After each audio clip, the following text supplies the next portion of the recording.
On va commencer ? Je t'écoute, je suis prête. Et si on pouvait aider la planète avec sa fourchette et avoir un impact sur la société à chaque bouchée ? Ce podcast donne la parole à ceux qui cultivent des solutions pour nous aider à mieux manger. Chaque mois, ils nous livrent ici les ingrédients d'une alimentation durable et ils apaisent notre faim de mieux comprendre, enfin, ce qu'il y a dans nos assiettes. Bienvenue, je suis Julie Vanocelle et vous écoutez La Recette. La recette de quoi, du bonheur ? Alors on parle bien d'une recette de cuisine. J'aimerais bien qu'on me donne la recette. La recette que j'essaye d'appliquer tous les jours. Alors j'en ai plein des recettes. Donc je vais vous donner la recette la plus simple.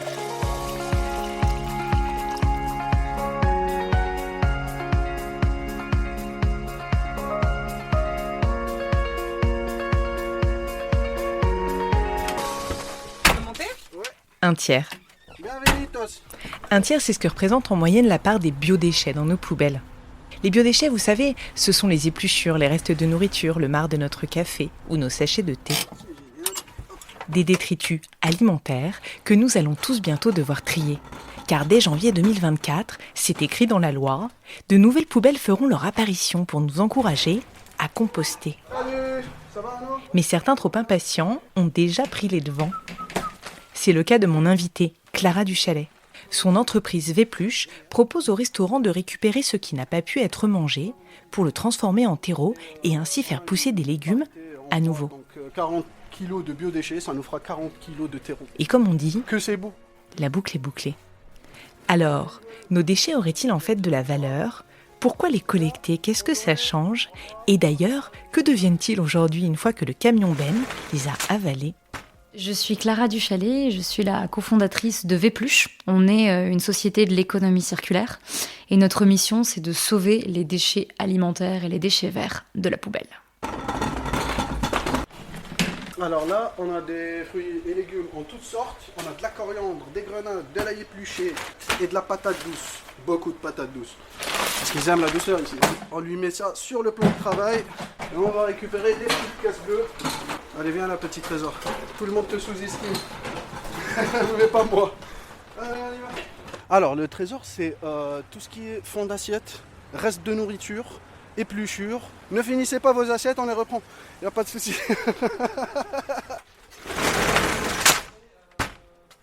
Bonjour Clara. Bonjour Julie. Merci beaucoup de me recevoir à Paris, chez toi. Tu as cofondé Vépluche. Vépluche est une start-up de l'économie circulaire dont la mission est de sauver les déchets organiques pour les transformer en terreau écologique. Est-ce que le pitch est correct ? C'est tout à fait ça. Bravo. C'est souvent ce que je dis d'ailleurs en introduction. On est une société de l'économie circulaire et notre mission, c'est d'avoir un impact écologique positif autour du biodéchet et de trouver des solutions circulaire pour sauver les biodéchets. Est-ce que tu peux me raconter à quoi ressemblait ton enfance ? Est-ce que tu as été sensibilisée petite au tri, au gaspillage alimentaire, à la valeur d'un déchet ? L'éducation, pour moi, c'est fondamental. Je pense, surtout avec le recul. En fait, au début, je pense qu'on ne se rend pas bien compte. On a l'impression que c'est inné d'être attiré par tel ou tel secteur d'activité. Mais c'est vrai que, comme tu le souligne dans ta question, qui est rhétorique quand même, c'est moi je pense avoir été assez sensibilisée à l'environnement, à la protection de la nature depuis que je suis toute petite. Mais paradoxalement, on n'a pas toujours fait le compost à la maison. Aujourd'hui, c'est un sujet qui est de plus en plus tendance et je ne peux que m'en réjouir, mais il y a 30 ans, c'était pas inné. Même quand on avait un bout de jardin ou un immense jardin à la campagne, on mettait les biodéchets, donc les épluchures, le marc de café à la poubelle, parce qu'on n'avait jamais pensé différemment. C'était nos grands-parents ou nos arrière-grands-parents qui avaient l'habitude de faire ça dans le jardin, qui avait un trou, etc. Mais pour la génération de mes parents, c'était pas inné. Donc c'est quelque chose qu'on a réappris. Mais bref, tout ça pour dire que l'éducation a joué un rôle très important dans ce que je fais aujourd'hui, en tout cas je pense. Et quel a été ton parcours ? Est-ce que tu as toujours voulu devenir entrepreneur ? Qu'est-ce que tu voulais faire ? Non, j'ai pas toujours voulu être entrepreneur parce que quand tu as 10 ans, même 15 ans, tu sais pas ce que c'est être entrepreneur. En tout cas, quand t'as personne dans ta famille qui a monté sa boîte. Ce que je savais en revanche, c'est que je voulais avoir un impact sur l'environnement. Je voulais contribuer à changer le monde en fonction de l'échelle. C'est la phrase peut avoir plus ou moins de portée, mais c'est vrai que pour moi, ça passait forcément par une mission écologique, par quelque chose qui faisait qu'on allait sauver la planète. Bon, d'ailleurs, on dit sauver la planète, mais c'est plutôt sauver les humains, parce que la planète, elle s'en sortira très bien toute seule sans nous. Mais donc, c'était ce que j'avais en tête depuis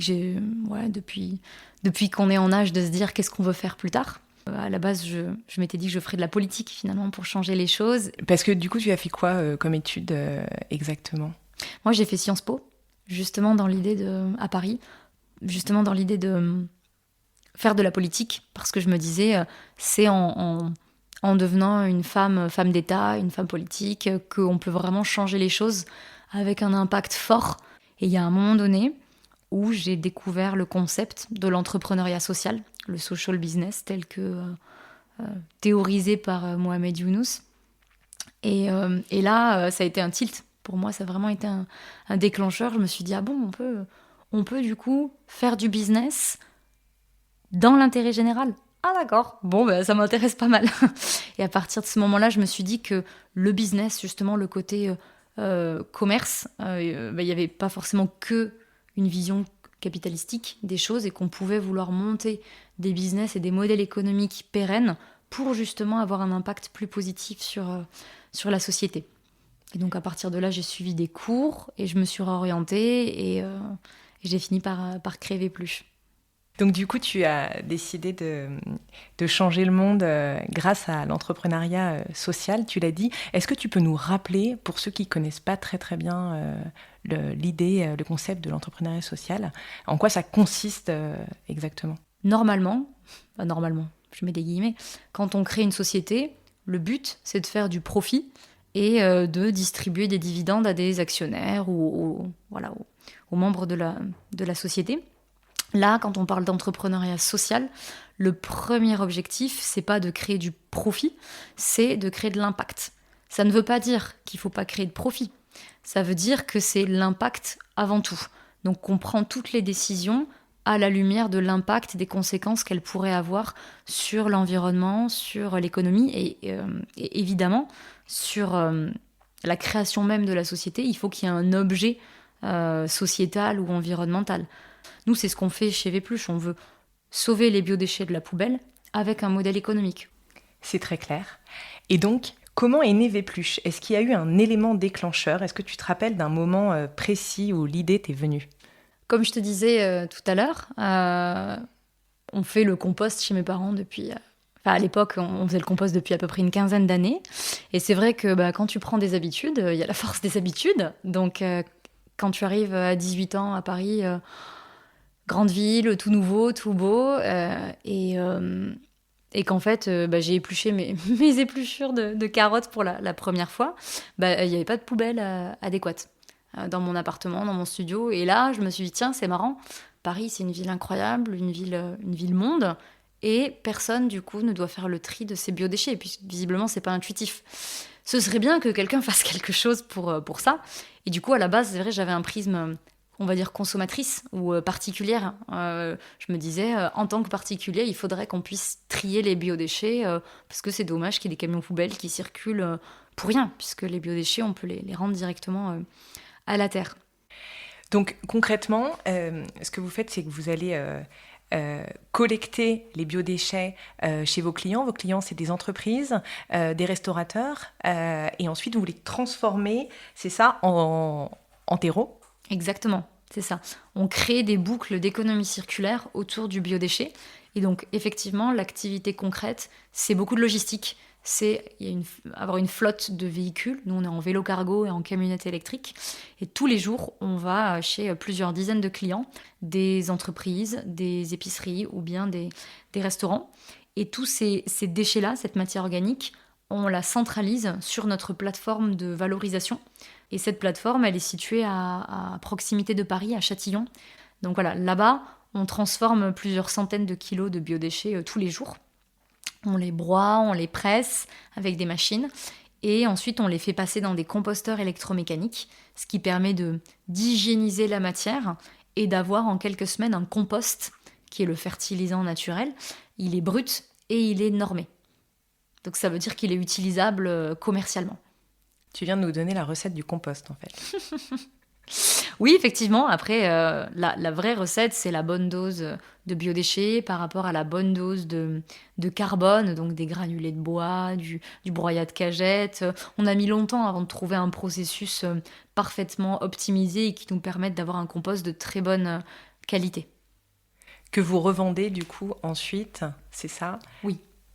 Le compost... À vos propres clients ou à qui vous le vendez? Oui, c'est ça aussi la beauté de l'économie circulaire, c'est que les clients qui nous donnent leurs biodéchets en récupèrent une certaine partie sous forme de terreau, parce que le compost qui sort de nos machines, ensuite on va le mélanger à d'autres ingrédients pour faire un terreau écologique qui lui est prêt à l'emploi. On ne vend pas le fertilisant pur, on vend le produit qui est prêt à être utilisé. Et ce produit-là, on en offre tous les mois à tous nos clients, qu'ils soient restaurateurs, restauratrices, entreprises, fleuristes. Vous avez des crédits terreau tous les mois et ça permet, quand on est un restaurant, on a toujours des jardinières, donc c'est pratique. Et surtout, ça permet de toucher du doigt le résultat de ces efforts de tri. Et ça, pour nous, c'est très important qu'on puisse palper, entre guillemets, le produit de son propre recyclage. Et au-delà du don que l'on fait à nos clients, on commercialise aussi le produit à l'écosystème des jardineries, des grossistes en fleurs, des paysagistes également qui utilisent le terreau pour faire leurs aménagements d'espaces verts, et évidemment les fleuristes qui le revendent à leur clientèle. Pourquoi c'est important aujourd'hui pour les restaurateurs, pour les entreprises, de composter les déchets? Si vous n'étiez pas là, ça se passerait comment? Quelle est la problématique à laquelle Vépluche répond? Aujourd'hui, ce qui est le plus répandu, c'est de ne pas gérer les biodéchets. Donc c'est de tout mettre dans la poubelle noire des ordures ménagères. Et quand on fait ça, souvent on voit jamais le circuit derrière. Mais qu'est-ce qui se passe? La collectivité, elle fait passer des camions bennes qu'on voit tous les jours dans les rues et qui embarquent les poubelles noires. Ça, il y a 2 exutoires. Soit c'est incinéré, donc ça part dans des gros fours en fait qui vont cramer les poubelles. Et cramer du biodéchet, c'est contre-productif parce que l'incinérateur, ce qu'il aime le plus cramer, c'est du plastique. Parce qu'il veut créer de l'énergie pour le réseau de chauffage, par exemple. Mais le biodéchet, quand on le crame, comme c'est que de l'eau, ça crée de la vapeur et du coup, ça freine le processus.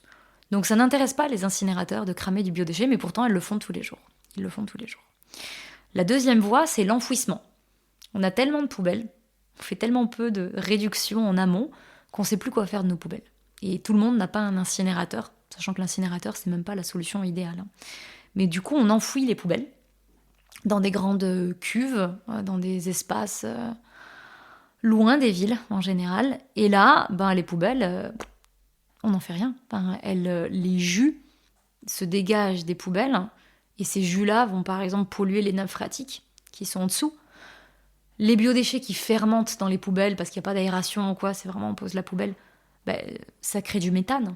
Le méthane, c'est un gaz super mauvais pour l'atmosphère s'il est à l'air libre. C'est un gaz qui vient de 5 fois plus mauvais pour l'atmosphère que le CO2.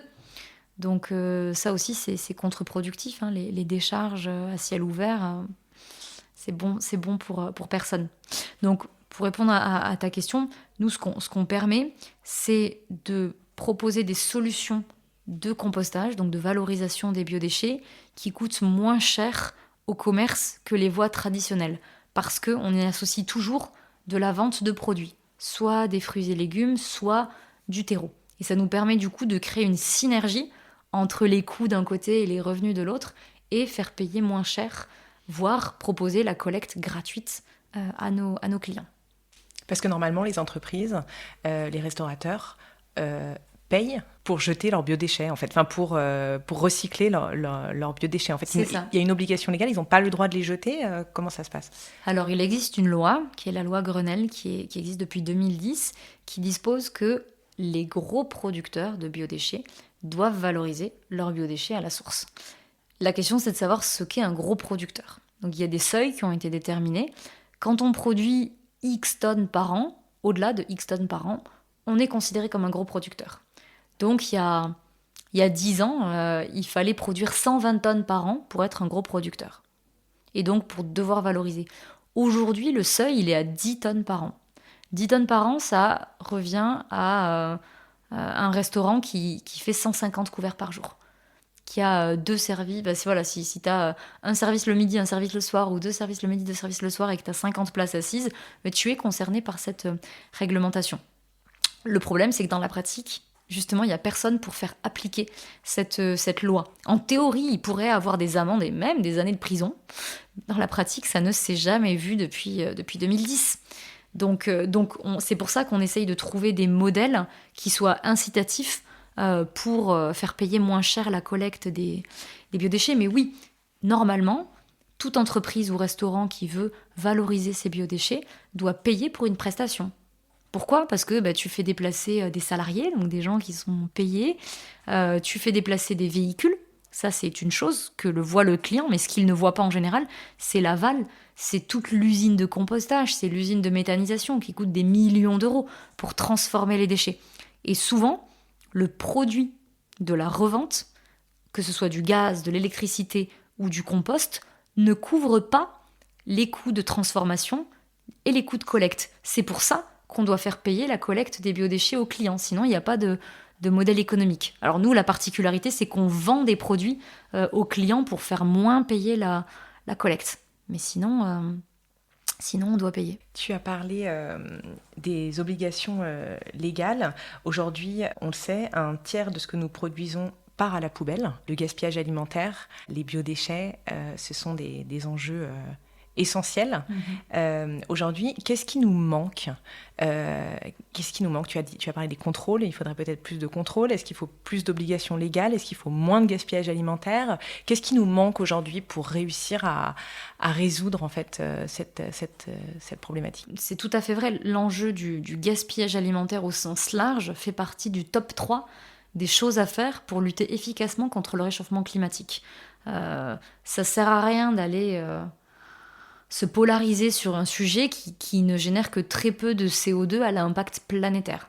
Mais tout ce qui est relatif à l'alimentation, à la décarbonation de l'alimentation, c'est une top priorité. Et on devrait mettre tous nos efforts là-dessus. Non seulement pour mieux nourrir les populations à l'échelle du globe, mais aussi pour réduire le CO2 qui est lié à la production alimentaire et au gaspillage. C'est-à-dire que, effectivement, si on limitait le gaspillage alimentaire, donc le fait de ne pas trop servir de nourriture à la cantine alors que les enfants n'en veulent pas, nous en tant que consommateurs de ne pas trop acheter si on sait qu'on va jeter, ou les magasins de ne pas avoir un facing parfait tout le temps et d'accepter qu'il y ait des ruptures de stock, ça permettrait de limiter ce gaspillage alimentaire. Et ça, c'est un premier levier. Un autre levier, c'est celui sur lequel œuvre Phoenix, le don alimentaire aux associations. Pourquoi jeter quand ça pourrait être consommé ? Il y a aussi tout un enjeu sur les dates de péremption. C'est quand même une ineptie d'avoir une date de péremption à 15 jours sur un yaourt alors qu'on sait qu'on peut le consommer un mois plus tard. Il y a une espèce d'hystérie hygiéniste en France, due à notre passé, qui fait que les industriels ne veulent prendre aucun risque. Et ça peut se comprendre, mais c'est là que les pouvoirs publics auraient pour moi le pouvoir justement de faire changer les choses, de les faire évoluer plus rapidement. Et enfin, le troisième levier, c'est celui dont on parle, c'est celui de l'aval, c'est la valorisation des biodéchets. Qu'est-ce qu'on pourrait faire concrètement ? Plus de contrôle, oui, mais dans l'absolu, c'est pas ça qui va faire bouger les choses plus que ça. Je pense que sensibiliser les gens, qu'il y ait des spots publicitaires pour expliquer qu'on peut faire le compost chez soi, déjà, ce serait énorme. Si tout le monde à Paris avait un bac à biodéchets en bas de chez soi, ce qui devrait arriver d'ici les prochaines années, au moins on aurait la possibilité de le faire, tout comme le verre, tout comme le carton. Je pense que maintenant on a pris les habitudes. Il faut le faire pour les biodéchets, c'est hyper important. Oui, tu parlais des pouvoirs publics. Toi, tu agis à ton échelle en tant qu'entreprise. Est-ce que le rôle des politiques, tu voulais faire de la politique, est-ce qu'il est essentiel ? Est-ce que c'est à eux d'agir ? Est-ce que c'est aux entreprises d'agir ? Est-ce que c'est aux particuliers d'agir ? C'est pour ça que j'ai fait Sciences Po à la base. C'était pour m'engager en politique en pensant que les hommes et les femmes politiques avaient le pouvoir de faire changer les choses et de le faire à une échelle hyper significative qui est un département, même une ville, un département, une région ou un pays. Et en fait, moi aujourd'hui, je suis assez déçue.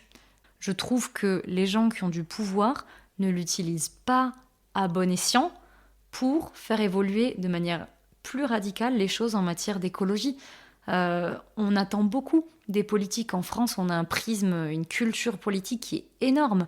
Tous les regards sont portés sur ces personnes-là, mais les résultats sont tellement peu à la hauteur de ce qu'on pourrait faire, de ce qu'on doit faire en fait, parce que le temps nous est compté. Et pour moi, le film Don't Look Up est hyper parlant à ce niveau-là. On ne veut pas voir, on attend que ça arrive pour se dire on aurait peut-être pu changer les choses et tout. Moi, ce que je me dis, c'est demain, le politique dit il n'y a plus de plastique, il n'y a plus de plastique.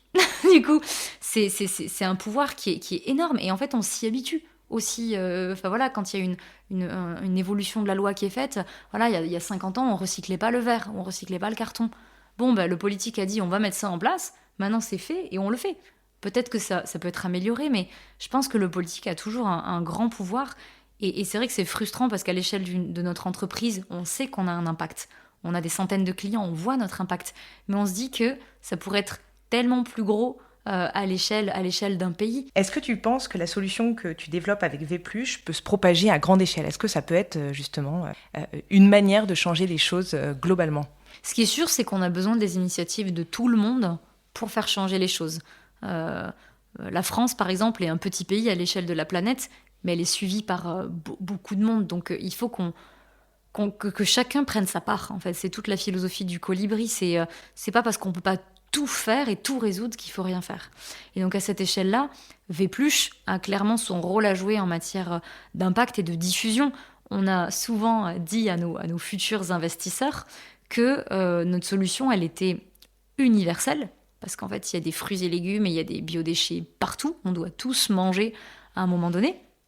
Elle est réplicable parce que, pareil, tout le monde doit acheter des produits et produire des biodéchets. Et on est de plus en plus nombreux à vivre en ville. Et Vplush, c'est une solution urbaine parce qu'on est en vélo cargo, en camionnette électrique. On ne s'est pas construit pour aller faire des centaines de kilomètres en rural. Donc voilà, on est fait pour se développer dans les villes. Et enfin, c'est inépuisable parce que, encore une fois, il y a toujours et toujours du biodéchet qui va être produit. Donc, tirons-en le meilleur nectar qu'on puisse. Donc, oui, notre ambition chez Vplush, c'est de développer la société, la solution dans toutes les grandes villes de France et des autres pays européens, voire au-delà. Dès lors qu'il y a des restaurants et des fleuristes et des entreprises, il y a une possibilité de sauver leurs biodéchets. Et alors pour nous, les particuliers, en fait on connaît tous la poubelle jaune, mais a priori pour la plupart d'entre nous, nous n'avons pas de poubelle pour les biodéchets. Enfin pas encore, puisqu'à partir du 1er janvier 2024, ce sera obligatoire, c'est-à-dire que les collectivités devront nous fournir une solution pour trier les biodéchets à la source. Mais en attendant, on fait comment ? Tu fais comment toi, Clara ? Alors moi, je triche, j'amène mes biodéchets chez Vplush. Donc tous les jours, j'amène mon petit seau au bureau parce que là-bas, je sais qu'on prend tout en plus. Le gros avantage, c'est que quand le tri des biodéchets sera mis en place, nous, ce qu'on fait déjà chez Vplush, c'est d'être capable de prendre tous les biodéchets, que ce soit des agrumes, de la viande, des croûtes de fromage, toutes les choses qu'on vous dit de ne pas faire dans un compost de jardin. Dès lors que c'est un professionnel qui le fait, on peut tout prendre en charge. Donc comment faire aujourd'hui ? Il y a plusieurs pistes. Si vous habitez à la campagne et que vous avez un jardin, c'est super simple. Il suffit d'avoir 4 planches et de commencer à poser ces biodéchets à même le sol et de faire un système de lasagne. Une couche de biodéchets, une couche de sec, de brun, donc du carton, des boîtes d'œufs. Et cette technique des lasagnes va faire que le compost se crée lentement, au bout de plusieurs mois, mais ça finit par se créer en accord avec les bactéries de la terre qui vont remonter, etc. Donc, solution la plus facile, on va dire, quand on a un jardin. Quand on est en ville, il y a plusieurs possibilités. Soit vous arrivez et vous faites partie des chanceux, des happy few, à choper une place dans le composteur de quartier et à choper le code du cadenas parce que les places sont limitées. Moi, je ne comprends pas qu'il n'y en ait pas plus d'ailleurs, parce que c'est tout le temps des listes d'attente. Par exemple, à Paris, c'est la folie. Soit vous investissez dans un lombricomposteur, et là, il faut aussi accepter que voilà, c'est des vers de terre, donc il faut les nourrir et ça prend du temps, etc. Ça vous fait du jus de compost, il faut trouver un exutoire. Pareil pour le lombricompost dans les plantes, etc. Mais ça permet quand même de réduire sa poubelle.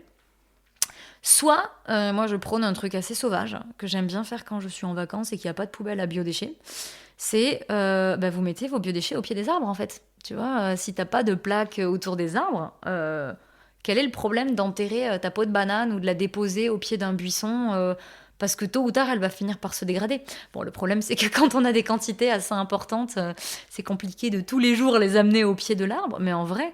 on a quand même des espaces verts à Paris, à Lyon, dans les grandes villes de France. Mais je suis d'accord qu'il faut être assez ingénieux et imaginatif pour vouloir aujourd'hui sauver ces biodéchets en France, et ça devrait pas être normal.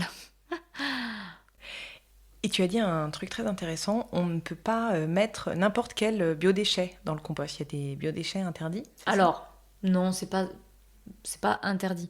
C'est juste que moi, ma philosophie, c'est tout ce qui vient de la terre et de la mer peut y retourner. C'est pas que ma philosophie d'ailleurs, mais c'est la réalité. Maintenant, les règles, les grandes règles qui ont été transmises aux particuliers et qui sont hyper ancrées, je trouve, parce qu'on en parle tout le temps, c'est de ne mettre que le végétal dans son compost de jardin. Pourquoi ?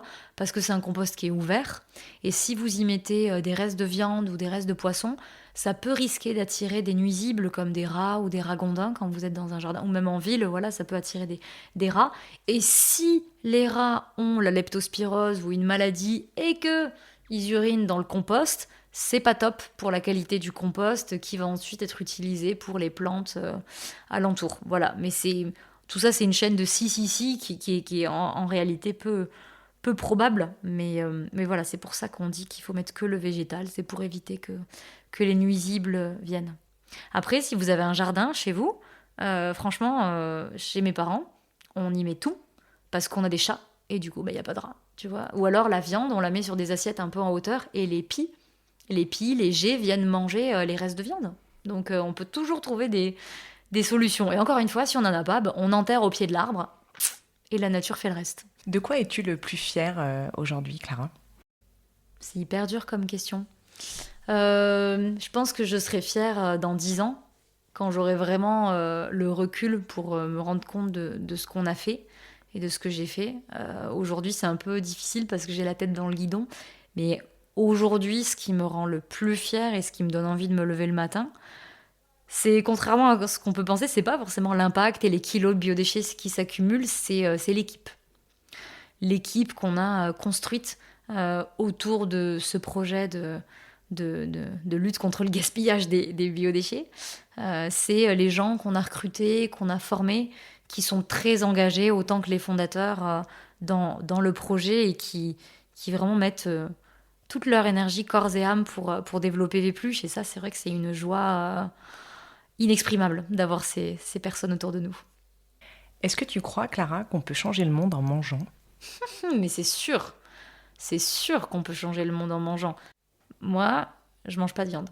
Bon, j'avoue, j'exagère. J'ai un peu remis de viande dans mon alimentation, mais toujours de la bonne viande chez le boucher. Tu vois, plus jamais de steak du supermarché. Ça, je pense que c'est un vrai levier, à la fois pour les éleveurs qui font les choses correctement en France et ailleurs, et aussi pour notre santé et pour la planète. C'est arrêter de manger autant de viande et réduire les quantités de tout.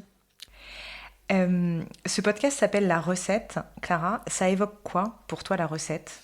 Quelle recette voudrais-tu nous donner ? Ou aurais-tu aimé qu'on te donne peut-être ? Il y a 1000 facettes dans ta question. Ça pourrait être une recette alimentaire, une recette d'entrepreneuriat. C'est exprès. C'est exprès. C'est malin. La recette que j'aurais aimé qu'on me donne. Moi, en vrai, j'aimerais bien qu'on me donne la recette du caviar d'aubergine. Parce que je suis nulle à ça. J'ai essayé plein de fois. Et c'est à chaque fois un échec. Donc, qui a une bonne recette de caviar d'aubergine, une bonne technique de cuisson ? Parce que moi, je n'y arrive pas.